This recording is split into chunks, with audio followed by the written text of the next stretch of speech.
Hi, everybody. It's Eric Murray from the SugarHuddle.com. Well, it's week 12 of college football, and it's time, of course, for my weekly college football pick six picks. I come into the week 25 and 29 with an overall, as far as picking overall winners for each of the games I do every week, and I have a 24 and 30 record versus the spread. So I'm starting to inch back close to 500, and we'll see if I can kind of keep it going. I've been kind of right around the 500, slightly around 500, slightly above 500 mark last couple of weeks. So let's see how it goes. Picking 6 games this week, everybody kind of knows that this week, the next to last week of the regular season, is famous for the, quote unquote SEC bye week, which of course means when all these SEC teams schedule, sisters of the poor Division I AA or quote unquote FCS schools, and so there's really no good SEC games. A lot of these other conferences, they're playing legitimate league games, but the way it worked out this week, there wasn't a whole lot of real good games. So there are a couple games here that I have that are unranked teams, a few other games where it's just one ranked team versus an unranked, and there's a couple of pretty good ranked matchups as well. So anyways, I want to go down the line and give you the 6 games, the spread, who I'm going to pick, predicting the final score, and then we'll break down each game. So first one, I've got at number 12 Syracuse at number 3 Notre Dame. Notre Dame, it's actually not really at Notre Dame because it's, of course, at Yankee Stadium, so it's actually a neutral site. Very, very intriguing for that game at Yankee Stadium. Pretty interesting. Notre Dame, obviously, with those hideous uniforms that they're going to wear for this game. Notre Dame's 10.5-point favorite. That's a 2:30 start time today. And I actually think Notre Dame's going to win that 27-24. Second game is number 24 Cincinnati at number 11 UCF. College game day is going to be there in Orlando, and it's a huge game for UCF. I still think they have no shot at making the playoffs because that's just the way the committee wants to go about things. So anyways, maybe they'll crack the top 10 with this win, but it'll be barely, probably. UCF's a 3.5-point favorite at home. That's a primetime 8 p.m. game, and I have UCF winning that game 38-31. Third, I have number 16 Iowa State is at number 15 Texas. Interesting matchup because those teams are 3 and 4 in the Big 12. And remember, the way the Big 12 is doing their conference title game, which they brought back this year, is whoever finishes 1 and 2 in the standings at the end of the regular season play each other in the conference title game. There's no divisions in the Big 12. Of course, they do like a round robin. And so, anyways, those teams are 3 and 4. West Virginia's got a couple of challenging games the next 2 weeks. So for these two teams, it could be a possible chance to maybe sneak into the Big 12 title game. We'll see how it goes. But anyways, I actually do have Iowa State going on the road in Austin and winning 34-31. Austin hasn't been the toughest place to play in recent years, as we all know. And then this is an unranked matchup. It's an intriguing matchup. Virginia at Georgia Tech. 2 teams that are right behind Pitt in the, I believe that's the Coastal Division of the ACC. Anyways, Georgia Tech at home, 5-point favorite. My adjusted line, of course, will make it 5.5. That's a 3:30 start time. I have Georgia Tech edging out Virginia 21-17. My 5th game is another ACC game. Speaking of Pitt at Wake, that's a noon start time. Pitt is a 6.5-point favorite on the road, and I actually think Pitt's going to cover easily 30-14. And then finally, speaking of West Virginia, number 9 West Virginia is at Oklahoma State. We know what Oklahoma State's been able to do in recent weeks where they've had some down-to-the-wire losses, some tight games, including last week against Oklahoma, and a really fun game, but a defense-optional game, as we all know, 48-47 down-to-the-wire loss. And anyways, they're at Oklahoma. Anyways, West Virginia's at Oklahoma State. That's 3:30 start time. West Virginia's a 6.5-point favorite, so basically a touchdown favorite. And I have WVU winning that 45-34. So just to recap, I have Notre Dame winning the game, but I have Syracuse covering. I have UCF winning and covering. I have Iowa State winning and covering. Georgia Tech, I have them winning, but I have Virginia covering. Pitt, I have them winning and covering. And then West Virginia, I have them winning and covering. So that's how it goes on those. But anyhow, like I said, not a ton of real amazing games this week. There's going to be a few good games next weekend, intriguing games, and of course conference title games a week after that. But nonetheless, these are still some pretty interesting matchups. I'm going to tell you why here. So, Syracuse, hot head coaching candidate, Dino Babers. quarterback on the rise, and Eric Dungy, who's senior now, and he's has all these school records, but a guy who's really just kind of now starting to get his due nationally, well known in the ACC, but finally kind of getting recognized nationally. Playing at Yankee Stadium against Notre Dame, and here's Syracuse, this team that was so lowly for so many years. Basketball school, obviously. Now they're like a football school, ranked 12th, 8-2, 5-2 in the ACC. They beat Clemson last year, had a big win the year before that. They almost beat Clemson this year, had them on the ropes. So they know how to play these big games, and they're having a heck of a season. Dino's done a great job with them. And Syracuse's team, they're ranked 7th nationally. They're averaging 44.4 points per game. And speaking of Dungy, 6'4", 226 senior, really good athlete. He dual threat quarterback, 2,193 yards and 14 touchdowns. But on the ground, he has 690 yards, and he has 12 touchdowns. So he has almost the same amount of rushing as he does passing. Already holds or shares 16 school records. That includes 10,594 yards of total offense and counting. Now, they're also 93.1% in the red zone. Mo Neal, 716 rushing yards, and as a team, Syracuse averages 216 per game. They have 4 receivers with at least 28 catches, at least 387 yards, and in all, they have 8 receivers with at least 10 catches. Now, on the other on the other side of it, the negatives for Syracuse are that they convert less than 40% of third downs. They commit 7 penalties a game, so Notre Dame's pretty disciplined. They don't commit a whole lot of penalties, and so that's going to kind of hurt Syracuse a little bit. They allow 169 rushing yards a game. They don't exactly have a powerhouse defense by any means. They'll give up points. They'll give up yards. They do have 14 interceptions. Andre Cisco has 5, so they are opportunistic, and they only allow 26.1% on third downs. By the way, they allow 27.6 points per game. So those are kind of the things to look for with Syracuse. Now, on the other side of it, kind of matching them up with Notre Dame, Ian Book, he's been such a tremendous quarterback since he got his opportunity to be the starter for Notre Dame. And, of course, he sat out last week, ended up having that rib injury, and, of course, that meant Brandon Wimbush became the starting quarterback again. And, they're facing a struggling Florida State team, but, Notre Dame was firing on all cylinders, and they won big. So they were fine without Book, but it was a situation where if they had to continue on with Wimbush, they'd be in trouble. Maybe not next week against my Trojans, but definitely this week against Syracuse. Syracuse isn't going to make it easy on them, in my opinion. Obviously, like I said, I have Notre Dame narrowly escaping with a win there, 27-24. And so, Book coming back is big, and it's going to be interesting because he's a guy who's got a quick release. 74.5% completion percentage, leads the nation. 4th in efficiency, right at 170.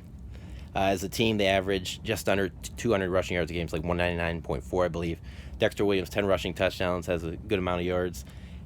And then, defensively, they only allow 3.7 yards to carry, 138.9 yards per game on the ground.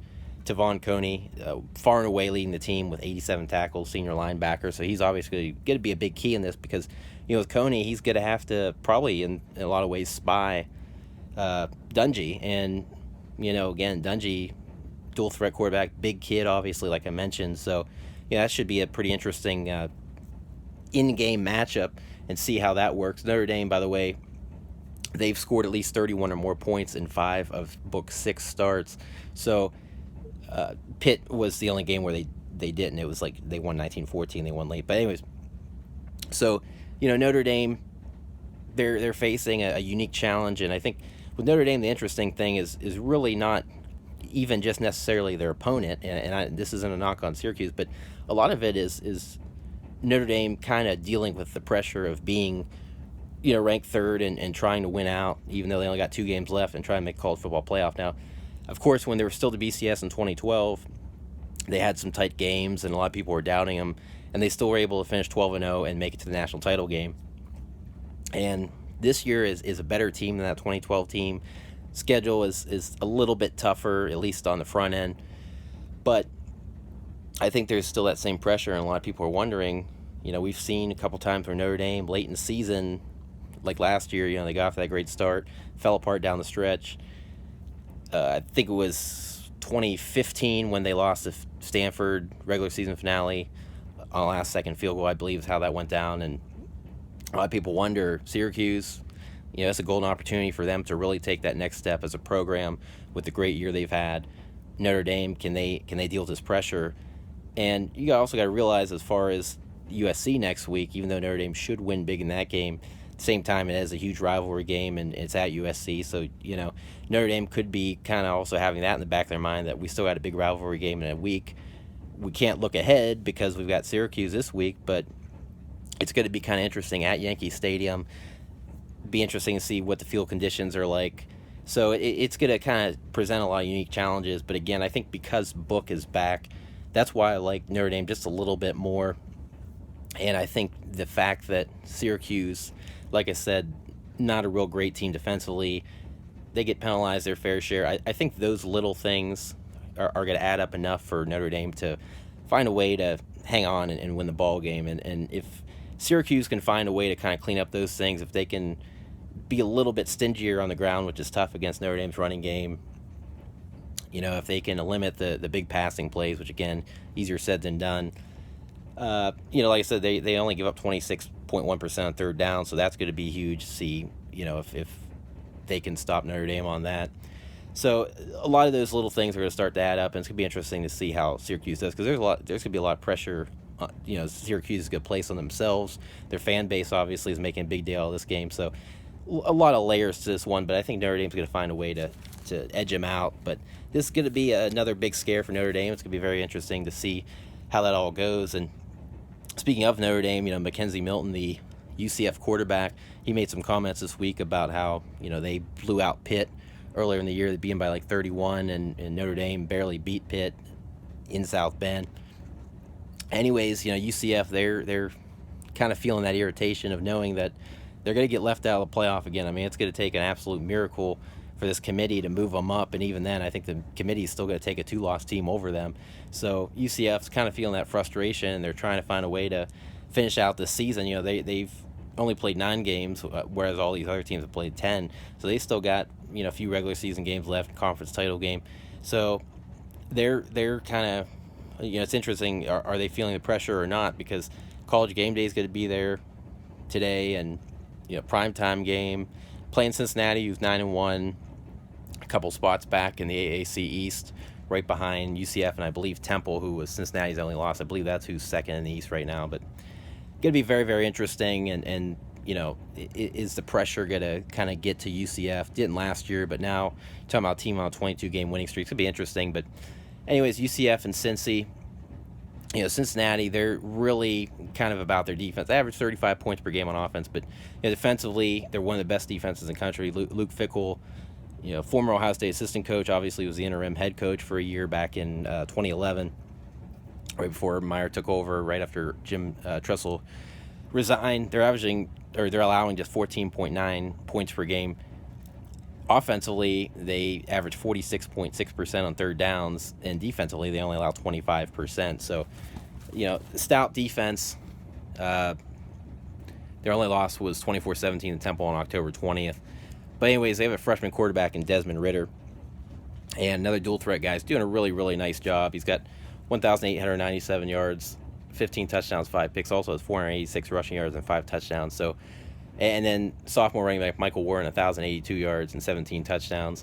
So, that's kind of big. It's kind of that old school approach for Fickell of play great defense and run the football. And that's kind of what he was trying to do when he was briefly at Ohio State, and that's what he was trying to establish at Cincinnati.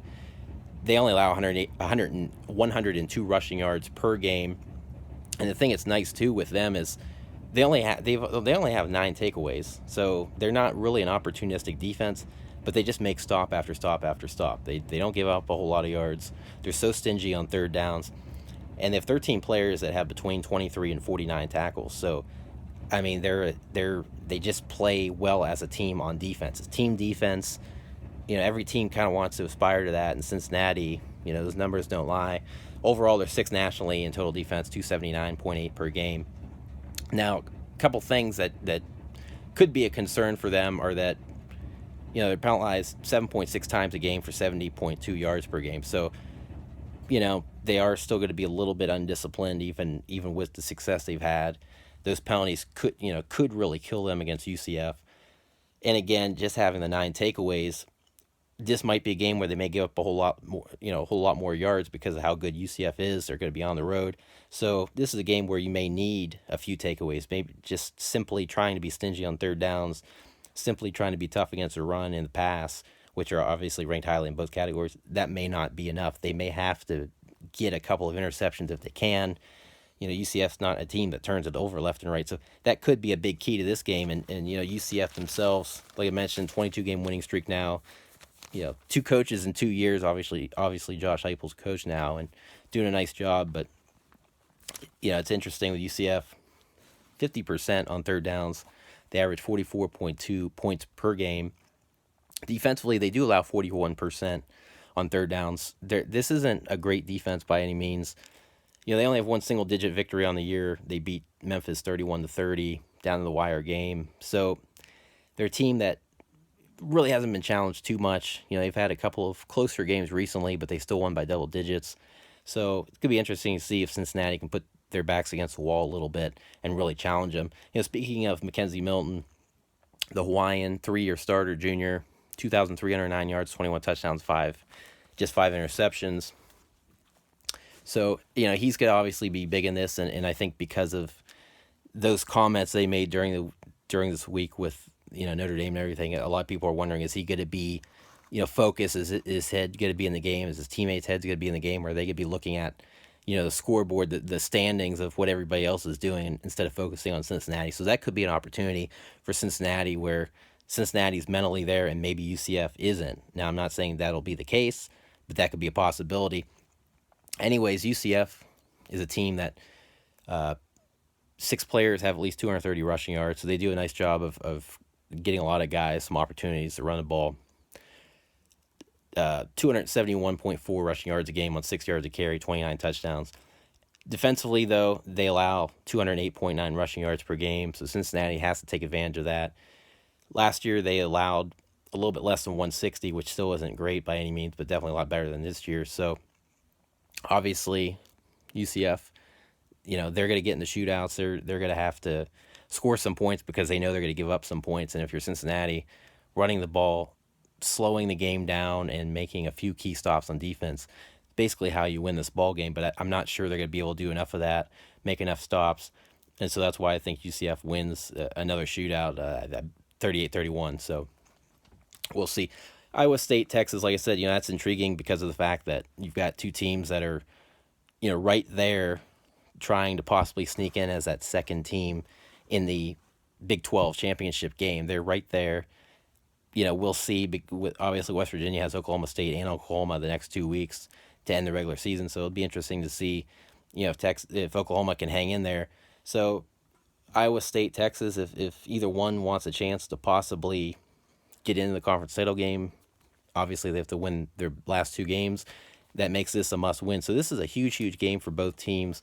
Obviously, neither team with 3 losses is going to a college football playoff or anything like that. So, opportunity to play in like the Fiesta Bowl, something like that. This could open the door because they could have possibly a Big 12 title game upset. But first, they got to win out, and they need a little bit of help. So we'll see. But anyways, Iowa State 6-3, 5-2. Texas 7-3, 5-2. Kind of interesting because you have one team that's trending upwards and one that's trending downwards. Matt Campbell's Iowa State Cyclones, they've won 5 in a row. This is a team that's averaging 34.6 points per game during that stretch. Their previous 4 games, when they had lost 3 out of 4 to begin the year, they were only averaging 17.5 points per game in the 3 losses. So, this is a team that's had really a huge, huge turnaround. And Texas, the other side of it, they had lost back-to-back games. Those tough losses, of course, when they lost to Oklahoma State and West Virginia back-to-back weeks. And they bounced back. They barely beat Texas Tech, a game that they were well in control of. Texas Tech rallies back, and Texas is able to find a way to win that. I believe that was in Lubbock, 41-34 over the Red Raiders. So, like I said, Iowa State's trending upwards. Texas kind of trending downwards. Of course, there's a little bit of distraction this week, too, because everybody knows about the whole Zach Smith, Tom Herman thing. And so maybe Tom Herman, Texas head coach, maybe his head's not completely in the right place right now because he has to deal with some of that off-the-field distraction. Who knows? But anyways, Texas, they snapped that 2-game losing streak. But their defense, that everybody made such a big deal of last year that kept them in so many games when their offense was struggling. Now it's the other way around. It's their offense that has to keep them in the games because defensively, they're really, really trending downward big time. That's why that's why they've been losing lately. They've allowed 38, 41, and 34 points over the last 3 games. Of course, 34 was the win over Texas Tech.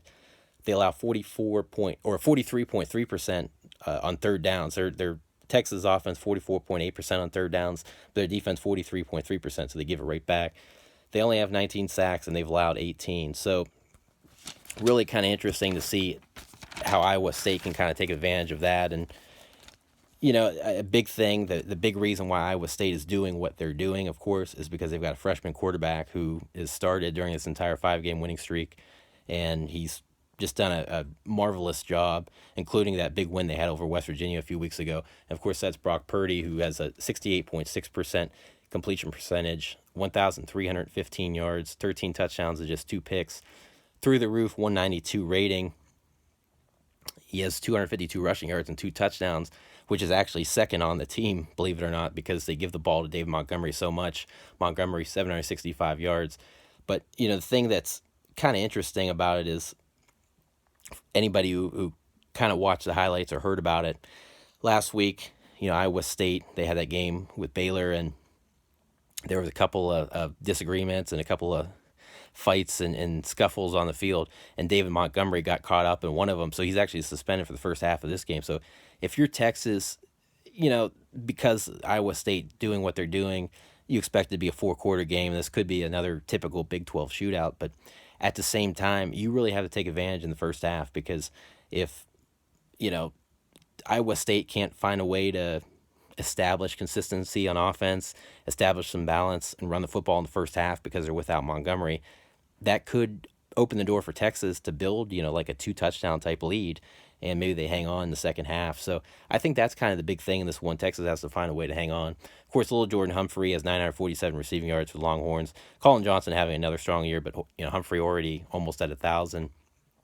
Another thing too, Sam Ehlinger, 20 touchdowns and 2 picks. So if he gets going early and doesn't get off to a slow start, there's a possibility Texas could be up by a couple touchdowns, like I said, by the half. But big thing is going to be stopping the running game. And, Texas isn't real great against the run. Their running game itself isn't real amazing. And then passing-wise, again, another reason why they keep getting torched. They allow 276.2 yards per game, which is like 5 more passing yards a game than what they average. So, at the end of the day, Texas, they don't want to get into yet another shootout because Iowa State has just been so powerful lately, much like Oklahoma State, much like West Virginia, who Texas lost to recently. So if you're Texas, I know it sounds like an oxymoron talking about defense in the Big 12, and especially the way Texas has played lately, but if you're Texas, if you can find a way to somehow keep this game in the 20s, a 28, 24, 27, 24, or 30 to whatever type score, if you can keep it in the very, very low 30s, if not in the 20s, I think that'd be ideal for Texas, because they realize that second half of this game, David Montgomery's coming right back, and he could do some damage against them. He could really light it up even in one half of football. So if you're Texas, you got to get off to a strong start, and you just have to carry that momentum in the second half. I mean, I know it sounds simple, but especially when you have this golden opportunity, you got to take advantage of it, and you got to try to make Iowa State as one-dimensional as possible. Even with Texas's pass defense, they could quite possibly, still thrive with the whole one-dimensional theme, because, they give up 276 passing yards per game, but if they're so stingy against the run that they're only giving up, 100 yards or 50 yards or something like that for the game, then, they'll give them 300 passing yards, no big deal. So we'll see, but obviously a huge game for both teams. Like I said, there's a possibility that one of these teams, assuming the winner of this game can win again next week to finish out the regular season, one of these teams could be in the Big 12 title game. So this is a really, really intriguing matchup, and that's why I decided to pick it. And another matchup that isn't two heralded teams by any means, in this case, 2 teams are unranked, but still intriguing nonetheless, is Virginia at Georgia Tech. And, similar records to the last game I just talked about. Virginia 7-3, 4-2 in the Coastal Division. Georgia Tech 6-4, 4-3. Obviously, Virginia Tech's second in the Coastal behind Pitt, and Georgia Tech's third. So, with Pitt, who I'll get to in a little bit here, possibility that they could, find a way to lose today, and then all of a sudden, a team like Virginia, a team like Georgia Tech, maybe they have an opportunity to take this division and get to the ACC championship game. So another game where both of these teams know they must win this game because they still have a shot to, possibly get in to the conference title game. So, Virginia, they did lose Pitt a couple weeks ago. So, Pitt does have a tiebreaker on that. But anyways, they've scored at least 28 points in 6 of their 7 wins. Main thing for them is they score a lot of points. They score a lot of points when they win, but they don't score a whole lot of points when they lose, and that's kind of the big thing. They've had 21 or less points in in all 3 of their losses, and 2 of them were, obviously under 21. So, they average 47.7% on third downs. Jordan Ellis has 835 yards, 175.3 rushing yards a game. And then defensively, they have 10 players that have between 30 and 69 tackles. And another team that does a nice job, kind of like I mentioned with Cincinnati, of having a lot of guys really swarm to the football. Bronco Mendenhall, of course, did a great job at BYU for all those years. He's been the head coach for a little while now at Virginia. It's got him on the right track. They've had a couple of important wins this year. And I think that last stat that I mentioned about the defense is really going to be big because Georgia Tech, Paul Johnson, triple option football team. So you're going to be defending the run the entire game. You need a lot of guys who can tackle, that aren't afraid to step in there and make plays. And, the more team oriented as far as, swarming to the football, flying the football that your defense is, the better chance you have to make some key stops and beat Georgia Tech. It's at Georgia Tech, and that's why I feel a little bit better about Georgia Tech winning this game, but not going to be easy. I just feel that, Virginia, they'll make some mistakes here and there. Their offense will sputter a little bit here and there, so that could be enough to open the door for Georgia Tech. And, Georgia Tech themselves, they're another team very similar to Virginia in the sense that they score a lot when they win. They've won 5 of 6 now and 3 in a row, and in the 5 games, they have 243 points, which is over 48 per game, so almost half 100 every time they've won lately.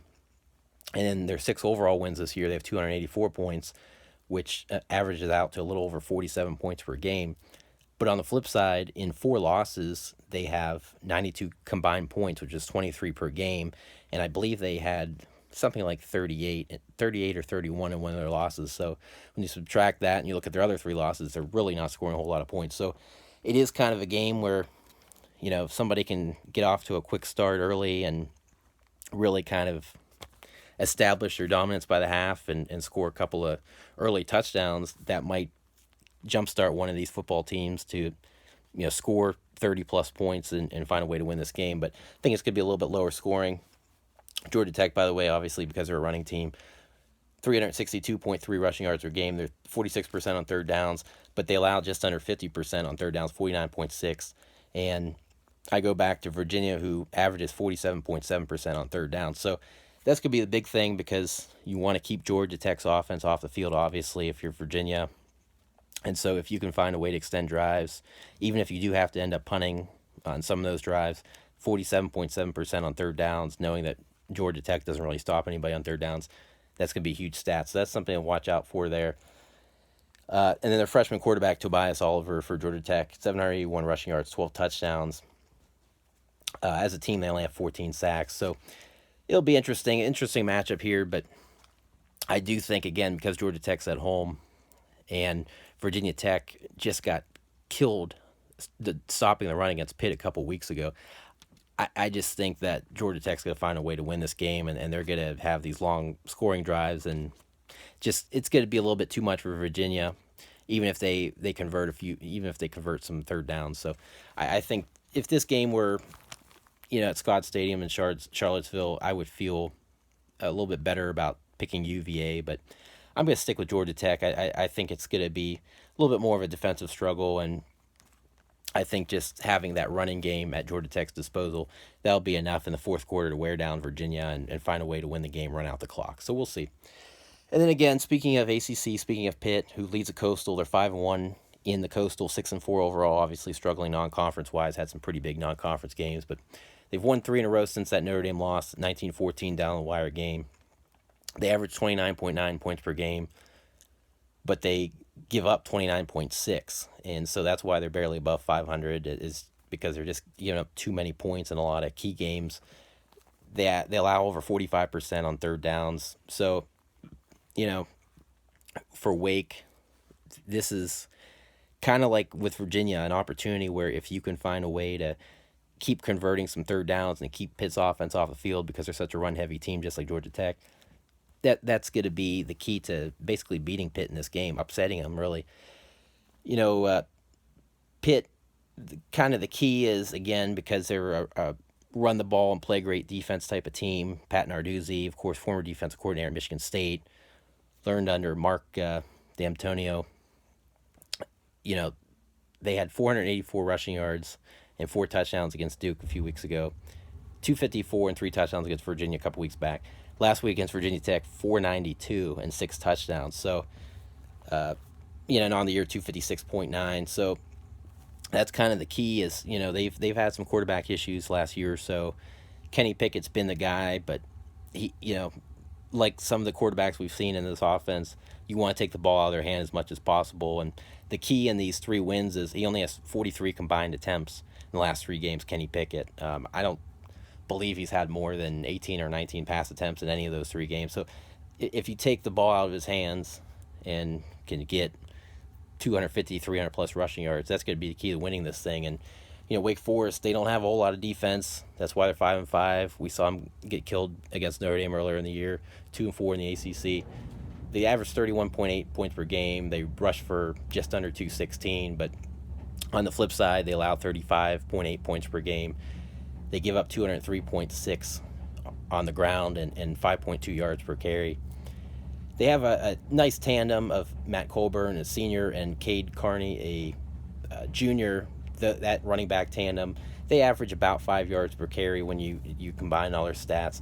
698 rushing yards for Colburn, the senior, and then Carney, the junior, 669. So that's kind of a poor man's DeAndre Swift, Elijah Holyfield type tandem, I guess you could say. And that's going to be a big key because, again, it's controlling the clock, keeping the other offense off the field. That's going to be the key to this, especially when you have 2 suspect defenses. So Wake Forest, basically, the key in this one is fight fire with fire.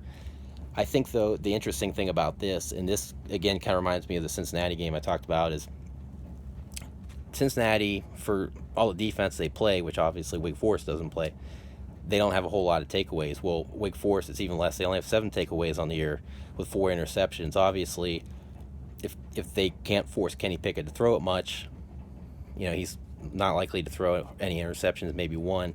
So, again, forcing Kenny Pickett to throw the ball, he can be very mistake-prone when he does have to put it in the air a lot. So make Kenny Pickett throw it 25, 30-plus times in this one. And if you're Wake, that gives you an opportunity to possibly win it. They've already given up 28 sacks, their offensive line, and they only have 18. So, a situation where, again, Wake, just whatever you can do to convert third downs, to fight fire with fire, running the football, and keep Pitt's offense off the field, limit their opportunities, and force Kenny Pickett to throw the football. I mean, again, I know it sounds simple, but, that's what you got to do if you're Wake, and easier said than done. Wake's defense is really struggling, so we'll see. And then finally, to round out my pick 6 for the week, Oklahoma State and West Virginia. Like I said, West Virginia is right there, have an opportunity to get in the Big 12 title game, obviously, in 6 days. Right after Thanksgiving, they got to face off with Oklahoma. So they've got an interesting week coming up, and Oklahoma State's 5-5, 2-5 in the Big 12. They've lost 4 or 5, but of course they've had 3 of those games were down the wire games. The last 2 games they lost by 5 combined points, 4-point loss against Baylor. And then, of course, last week, Bedlam against Oklahoma. Amazing game. Again, another game where not a whole lot of defense being played, obviously. But they allowed 704 total yards. They had over 600 themselves, but they allowed 704 total yards. We know they don't have any defense. We know they're an offensive-minded team. But again, anything near that, even when you allow like 500 yards, it's kind of like you're limiting your chances to win. And, we saw Taylor Cornelius, had a pretty good game down the stretch, but he screwed up on the 2-point conversion attempt, to say the least. It was a bad throw. And obviously they end up losing to OU by 148-47 in the end. But just one of those deals that they got to play a little bit more defense. I mean, that's They're playing an amazing West Virginia offense, and West Virginia, their defense is really good by Big 12 standards, only allowing 20.9 points per game, 34.7% on third down. So, yeah, I mean, if you're the Cowboys, you just have to play enough defense that maybe you can beat WVU in a shootout. I mean, that's really what it comes down to. Justice Hill already almost at 1,000 yards, 930 as a team. They average 194 per game. Tylan Wallace has had a couple of huge games recently, Texas, and then last week OU. I believe he had 220 plus in each game. 68 catches, 1,282 yards, 9 touchdowns, 18.85 yards per catch. So, I think with Oklahoma State, before I get to West Virginia, really for them, if you can just play a little bit of defense, maybe get a key takeaway. We saw them do a real nice job in the first half against Texas when they beat them a few weeks back. Play enough defense in the first half that maybe you can afford to, struggle a little bit defensively in the second half because maybe you'll have a small cushion. Who knows? But, outside of Tylan Wallace, they've got a couple of guys who have decent production but nothing amazing. And so it's going to be interesting to see if some of these other wideouts can really step up and do something big in this game, because that might be what it comes down to, another wideout stepping up and somebody doing something on defense. West Virginia, obviously, they're strong football team. Will Grier is in the Heisman conversation, 31 touchdown passes, 180.68 rating. They've got 3 receivers with 600 plus yards. And then defensively, like I said, I mean, they're very impressive for being a Big 12 school. Just 20.9 points per game. They allow just 121 rushing, 233.7 per game passing. But again, Big 12, that's going to happen. So overall, really, really stingy defense by Big 12 standards. 10 interceptions on defense. So, and they're 8-1, 6-1 coming in this game. So yeah, just again, just a situation where, if you're West Virginia, if you force Oklahoma State into their typical pattern of, forcing their defense to do something, there's a good chance that West Virginia is going to be able to win this ball game. So Oklahoma State, Will Grier has 8 interceptions. He's not perfect. If you can get a couple of interceptions, that could change the course of this ball game. So we'll see. But anyways, that's my college football pick six for the week, and watch for tomorrow when I recap those picks, and we'll see how it goes. But anyways, take care.